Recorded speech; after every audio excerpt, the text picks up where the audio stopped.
छुप के तू रोई थी, क्यों चैन से तू ना सोई थी। मेरी जान बता क्या ऐसा हुआ, क्यों छुप छुप के तू रोई थी, क्यों चैन से तू ना सोई थी।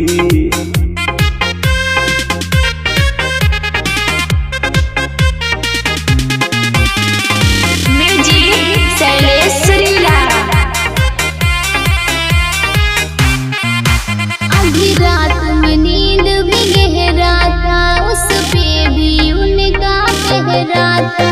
आधी रात में नींद भी गहरा था, उस पे भी उनका पहरा था। मेरी मेहंदी लगी हुई हाथ पिया, उसको भी मैं तो धोई थी, कल रात में चैन से सोई थी। मेरी मेहंदी लगी हुई हाथ पिया, उसको भी मैं तो धोई थी, कल रात में चैन से सोई थी। ये बात कभी ना बोली तू, हर दिल पे चला दी गोली।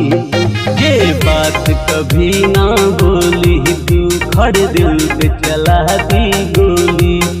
तेरी मती गई थी मार, बता तू किसके ख्याल में खोई थी, क्यों छुप छुप कर तू रोई थी। मेरी जान बता क्या ऐसा हुआ, क्यों छुप छुप के तू रोई थी, क्यों चैन से तू ना सोई थी।